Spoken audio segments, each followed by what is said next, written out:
Today's daf we're going to learn is Pesachim daf kuftet. Today's daf is sponsored by Abby Flamholtz in honor of the birthday, the Hebrew birthday of her daughter-in-law, Sigal Spitzer. A huge thank you for dragging me along on your daf Yomi journey. We're now going to start our daf from the bottom of Kufchet Amud. Tanu Rabbanan, Hakol chayavim ba'arba'a kosot halalu, echad anashim ve'echad nashim ve'echad tinokot. Everyone's obligated in 4 cups of wine. Men, women, which we saw before, that they were also included in the miracle, and even tinokot. Now, tinokot usually means little children. Here it just means children. Even children are obligated in 4 cups of wine. Seems a little bit strange. And in fact, Rabbi Yehuda is going to respond, what does wine have to do with children, right? What's the point? So the Rashbam understands this in an interesting way. He says, the first opinion, the Tanakama says, Echad tinokot, gam hem nigalu. They were also redeemed, kind of like Tosfot said, doesn't match the Rashbam himself. What about the women? He said women were the movilot, the leaders. But Tosfot had said the children were also included in the miracles. So he says also the children were included. And Tosfot said the women, and he said also the children. And therefore they're obligated. To which Rabbi Yehuda responds, what are you talking about? He says, the last line in the Rashbam, they're exempt from mitzvot. So how can you possibly say they're obligated? Now you have to wonder, whoever said they were obligated doesn't really make so much sense. And in fact, Rabbeinu David says, no, we're talking here about not obligatory, but that we should include the children, midin chinuch, because it's part of educating them. To which Rabbi Yehuda responds, but if you want to educate them, don't give them wine. What does wine have to do with them? That's not educating them. And what do midin chinuch? That they should feel like they got out of slavery. Now, yes, for adults, it's very nice to drink wine. It makes them feel like free people, but not for children. That's not appropriate. So therefore, what does he answer? You give them toasted or roasted flour, grains. They would take grains and would roast them, kind of had a sweet taste to them, and nuts. Okay, treats. Give kids treats. The Erev Pesach. Why? Now this Erev Pesach is a little bit strange. It sounds like before Pesach, give it to them so that they get excited and they stay up for the Seder. So, and what do we want them not to do? Not to sleep and to ask questions. We want them to ask. Now, maybe they'll ask, why are you giving us treats, right? What's special about today? But that will be what they're going to ask. It's not exactly clear the connection between the treats and the asking. It's a bit of a question. There's different opinions about what exactly the purpose of this is, how long they need to stay up for the whole Seder, for just to be able to answer them avadim hayinu, some people say. Some people say everything, especially if we're talking about din chinuch, you have to teach them how to be part of the mitzvah. Anyway, that's what we say they do. So let's read some more sources about this. They said about Rabbi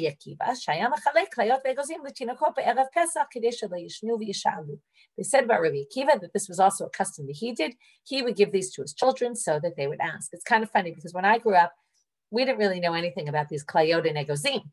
But as soon as I moved to Israel and my kids were born here, as soon as they would come home from Gan, the first thing they get this bag of nuts, like walnuts in a shell. It just seems strange, but it comes from here. There's this custom that people still do it. Now you have to think, well, I can tell you this, my kids were wholly uninterested in the nuts, and it wasn't something that interested them at all. You need to change with the times, and if the whole idea is to get them not to sleep, well, then come up with something that's more appropriate for your children. And this is why I recommend, right, for the Seder, come up with creative ways to keep the children engaged in the Seder. That's what this is basically telling you. The whole goal is we want them to ask, this isn't a halacha, you have to do exactly this. It's that we want to get to a certain goal. We want to get them to ask questions and stay up for the Seder. So do it in whatever way you want. And we're going to see some other ways that people did it. And that's what here they're pointing out. Rabbi Akiva also did this, but now we'll see someone else. Rabbi Tanya. Breita says, Rabbi Eliezer Omer, chotfim matzot leilei Pesachim, b'shvil tinokot shelo yishnu. We grab matzahs on Leil Pesach, on the night of Pesach. Here, notice the difference. Before it said Erev Pesach, which usually means the daytime. Here it says at the nights of Pesach, we grab matzot for the children so they don't sleep. Okay, many different interpretations as to what chotfim matzot are. So we give you 3 that the Rashbam says, and one of them Erie. Anyone who's in the skills class, right? We already learned this, but it'll be a good review. So the first thing that Rashbam suggests is maybe you lift up the plate, the Seder plate, and that causes the children to ask because it's strange, you don't normally do that. Another thing, and chutvi matzot would be you lift it up. It doesn't exactly match the words, but you grab the matzahs, kind of grab them and lift them up. Another is you eat the matzah very quickly, meaning you kind of rush through your Seder so that the children end up staying up for your Seder. Right? This is funny because we generally don't rush the Seder. It's always the debate between people who want to get through things so that everyone can make it to the end and the pull to the other end, which is we want to talk about things and have a long Seder. So maybe that's one of the things they're telling you here. Don't have your Seder go too long because you want to make sure not to lose people. The third option is that we take away matzah from the children. Chotvin is we grab, we don't let them have it earlier when they want to eat, because if they eat too much, what happens after a big meal, you fall asleep. So we don't want that to happen. The Meiri brings up our minhag of grabbing matzot. Where does that come up in our Seder? That we steal the afikomen, and that this is a reference to stealing the afikomen, and that gets the kids excited and keeps them going till the end of the Seder. So all different interpretations, what exactly chotfin matzota. Tanya, Amru alav al Rabbi Akiva, miyamav lo amar higia et la'amod bebeit midrash chutz me'arvei Pesachim v'arvei Yom Kippurim. There were only 2 days a year where Rabbi Akiva would tell people, time to leave the Beit Midrash early, go home. Why would he tell them? Erev Pesach and Erev Yom Kippur. Why? Erev Pesach b'shvil tinokot kedei shelo yishnu. He wanted to make sure the kids didn't fall asleep. So there's 2 different ways to read this. Either he would send them home at night, so they wouldn't stay in the Beit Midrash at night, and they'd go home and do their Seder. You think, what else were they thinking? But okay, maybe they thought we have to learn first and then go home and do Seder. But no, tonight we need you to be up for the kids. Or some people say they would come home in the early afternoon to put their kids to sleep, to which some people said, why do you need the men to do that? The wives could have done that, right? But maybe, again, to make a statement, and it always reminds me of my youth when my parents would always force us to sleep, and I always had trouble falling asleep, and it was a big stress always. I would just sit in bed for 2 hours staring at the ceiling and feeling frustrated that I couldn't fall asleep, or that that I had to be stuck in my room because my parents insisted that we try to sleep. And Erev Yom Kippurim, Kadesh Yachilu Et B'neihem, that they would feed their children on Erev Yom Kippur to make sure they ate before the fast. I assume they mean children who were either partially fasting or, fasting the whole day, but to make sure that they fed their children. Again, you have to wonder, why wouldn't the women do this? But maybe, again, to make a statement, oh, we're doing something different this day. You would have thought also so that they would eat themselves. It's funny, it says that their children would eat. Tano Rabbanit. Another thing that relates to children is a person has to make his children and his family happy. That means b'nei beito would include his wife also. Where do we get this from? It says in the Torah, you have to be happy, rejoice on your holidays. So therefore, we have to do something. So what do we do? Oh, this is why we're talking about this, because we're talking about wine. Wine is the best way to make people happy. Rabbi Yehuda Omer, no. Wine doesn't make everybody happy. Wine isn't the best way of making your family happy. It's interesting, it doesn't relate to children, but it's the same Rabbi Yehuda who said, what are you giving your kids wine for at the Seder? That's not relevant to them. So obviously he meant your sons, you need to do something else. What about men? In other words, look at men and women differently. They have different interests and different things that make them happy. And again, you can learn about their society from here. So men, it's wine. Again, this would be a good example of simcha is obviously subjective. What makes one person happy isn't necessarily what makes someone else happy. And this isn't a Gemara necessarily that you have to take seriously, literally, la halakha. This is something one has to do. But find something that speaks to you or speaks to your family members that you should make sure happens. It's interesting. It seems to be the stress is on the chayav adam l'sameach ishto. It's almost on the balabayit. The owner, he has to make sure everyone in his family is taken care of. So now it says, so men, they drink wine. That's what they like to drink. Okay, that's how they enjoy themselves. So there's a great footnote in the Koran, quoting the Ben Yehoyada, that says that the reason why the men need to drink is because they bought the women clothes and they're stressed about all the money that they spent on the holiday. We'll get to the clothes in a minute. But they're stressed about all the money they spent having everyone be happy. But the only way they can be happy on the holiday is to drink wine and forget about their problems and their stress. But the women, they don't think about that kind of thing. Again, depends on your society, and I think it's kind of a funny explanation. I don't really think it's the simple explanation of what's going on here, but I thought it was interesting to quote. So now, he says, Nashim b'ro'elehem, so what's that? Nashim b'mai, what do women enjoy? Tani Rav Yosef, b'Bavel, b'gadim bigdei tzivoniyim.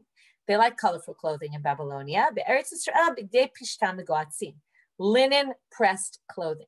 And there's a source, now this seems that there were different types of clothing, which makes sense, right, in Babylonia and in Israel.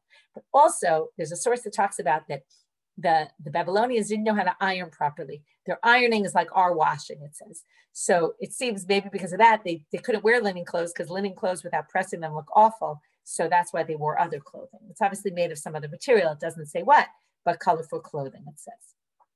Tanya Rabbi Yehuda ben Betera Omer, Bizman shebeit mikdash kayam ein simcha ele bebasar. So Rabbi Yehuda ben Betera says when the temple's around, the only way to have real simcha is meat. And why meat? Because it says, you should eat your sacrifices. These are the peace offerings that people would eat. Eat there and you'll be happy before you'll rejoice before God, rejoicing through meat.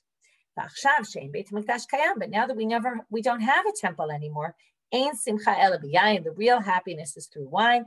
And they quote a verse from Mishlei, no, it's from Tehillim. Sorry, it's from Tehillim. Yain yisamach levad enosh. It's wine that makes the heart of a person happy. Amar Rabbi Yitzchak. Okay, now we're moving on to a little mathematics. So we were talking about wine. Now, wine, you need to drink. What's the requisite amount? We saw that there was a requisite amount that you need. It's a revi'it. What's a revi'it? A quarter. A quarter of what? A quarter of a log. Okay, a log is a measurement. We're going to talk about measurements today. So kista de moriasa, the hava b'tzipori, they had a certain measuring implement in Tzipori called a moriasa.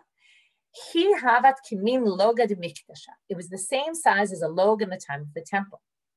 And that's how they would measure the revi'it of Pesach, because it was a log, okay? And therefore they would take that and split into 4 cups. And then you know exactly how much a log is because you put it in the equal amounts into 4 cups. You know exactly, how much a revi'it is. The measuring implement held a log, and then you split it into 4, and then you know exactly. There was an ancient measuring implement called a timniata. Okay, these are measuring cups. Havad yetera al da riva. It was greater than the regular timniata, the one that we have now, by a revi'it. So now what would they do? He gives a different way. You have something that's exactly a revi'it, a quarter of a log, greater than a different measuring implement. So pour from one to the other, fill it up, the bigger one to the top, pour it into the other one, and you're left with a revi'it. This is a great way of explaining that they obviously didn't have measuring cups with little lines on them. They told you exactly how to measure, and they came up with different mechanisms for how they can measure things because they knew that certain things were a certain measurement. So compare it to another one, and then pour it into something else, and then you'll be able to figure out how it is. Now we get into the comp. That was easy math. Now we get a little bit more complicated. Amar Rav Chisda, Revi'it shel Torah, okay, Revi'it of Torah. If you want to know how big a utensil, what's the area that will include a quarter of a log of liquid in it. Okay, so we're doing area to volume. The amount of space it is etzba'im al etzba'im. That's 2 fingers thick. Okay, you take your thumb, the thickness of the thumb, not the length, but the thickness, times 2. So 2 fingers, which is half a tefach. Okay, because a tefach is really 4 fingers basically. Okay, and they would use their thumb. 2 fingers by 2 fingers. Al etzba'im. Birum. What's the height? The birum is the height. Etzba'im, v'chatzi etzba, v'chomesh etzba. This is a weird way of saying it. It's 2 fingers plus a half a finger plus a fifth of a finger. They obviously didn't use decimals because all this is 2 plus a fifth plus a half, which gets you to 2 7/10, which is 2.7. Okay. In fact, the Koran also has a footnote that says that the reason we're not going to get into it, but the Rashbam and Tosfot have a very complicated way of understanding this next section. And the footnote says basically the reason they had such complications is because they didn't know about a decimal system. It would have made things much simpler had they understood mathematics better. So we're going to explain a much simpler reading than they do of the upcoming part. It's not really so complicated if you have the proper facts. So now, how do we know that the Revi'it of Torah was 2 by 2 by 2.7. Okay, if you do the math, 2 times 2 times 2.7, the area of that is going to be 10.8. Okay, so now we're going to figure out how we get to 10.8 is a revi'it of a log. That's what we have to figure out. Kidatanya, as it says in the following Braita. We're now talking about laws of Mikhwa. When you have to go to the Mikhwa, b'mayim et kol b'saro. So what do we learn from this? In the water has to be all your flesh. You see that water is next to the meat, the flesh. That means your flesh has to be next to the water without any separation. Next, that's not so important for our purposes. Bamayim. Now, why does it say not rachatz bimayim, in water? It says bamayim, that means in the water. What does that teach you? B'mei mikvah, it has to be special water. Okay, water, there's different criteria about mei mikvah. We're not going to get into all that now, but it can't be just rainwater. It has to be rainwater. Okay, it can't be water that's piped in. Okay, there's all different criteria, or it could be water from stream, fresh water. Okay, it has to be fresh water. Basically, now we call mayim she'uvim, mayim that was taken from somewhere and moved into here. Et kol b'saro, mayim shekol gufo aleh bahen. So the words et kol b'saro come to teach you that all of your body has to fit into this mikvah. So now, this is the important part. What kind of space could you fit your whole body in? V'kama hen, how much? Ama alama berum shalosh amot. 1 amma by 1 amma, 1 cubit by 1 cubit, length and width. Height, berum shalosh amot, 3 amot high. V'shiaru chachamim, and the rabbi says, shiur me mikvah 40 se'ah. How many se'ah can you fit into the space? How much volume fits into area? Again, we're going to have a ratio between volume and area. Therefore, we're going to then apply that to our issue of the revi. We want to know how much of revi goes into how much area. So we're going to make a comparison here. So now, that's at the end of the Gemara, as if you're supposed to know what this is. So now you need some explanation. I'm going to provide it for you. So how does this work? A se'ah, this has 40 se'ah. So let's start with 1 se'ah. 1 se'ah is 6 kavim. Okay, these are just measurements that we see in the Gemara. These are measurements of volume. 6 kav is one kav is 4 log. 1 log is 4 revi'iyot. So basically, if you want to go from revi'iyot to se'ah, what do you have to do? You have to multiply it by 4, how many revi'iyot in a log, multiply it by another 4, how many log in a kav, and multiply it by 6, how many kav in a se'ah. So 4 by 4 by 6 gets you to 96. So there's 96 revi'iyot in 1 se'ah. Now we want to know how many revi'iyot in 40 se'ah. So we do 96 times 40, and we get to 3,840 revi'iyot in a mikvah. Now we want to know how much is the area. And we want to do area in etzba'ot. This is if you had a conversion app, it would be very simple. So we want to get to etzba'ot in area. And what do we have? We have right now amot. In amah, we have 1 by 1 by 3. So 1 is 6 tefachim. Every tefach is 4 etzba'ot. So it's times 24. 6 times 24, if you want to turn amot into etzba'ot. So we now have 24 etzba'ot by 24 etzba'ot by 72 etzba'ot, because it's 1 by 1 by 3 times everything multiplied by 24. So how much is that? That comes out to 41,472. So now we know that there's 41,472 etzba'ot area in this space. And that compares to how many revi'iyot? 3,840. So we do simple math. We divide, and you can't do the simple math in your head, but you can do it in a calculator. 41,472 divided by 3,840. And the answer is 10.8, which is exactly what we said. 2 by 2 by 2.7 equals 10.8. And that's how we get to, that's the space where you can fit a revi'iyot into there. Okay, moving on. Amar Rav Ashi, Amar li Ravin Bar Chinina. Ravin Bar Chinina said to me, said Rav Ashi, Shulchan shel mikdash shel prakim hava. The shulchan in the Beit HaMikdash was made of parts. Why? If you thought it was one big piece together, now the size of the shulchan was 2 amot by 1 amah, and then it had legs, but we're not going to talk about that. It was 2 by 1. Now, if it's 2 amot by 1, so it has to go in a mikvah. Now, if we're assuming there was a mikvah in the mikdash, it was this minimum size. If you try to put in the mikvah whole, what will happen? 1 amma, the width is 1 amma. You can put the height, right? And as the length is 2 amot, that can go high.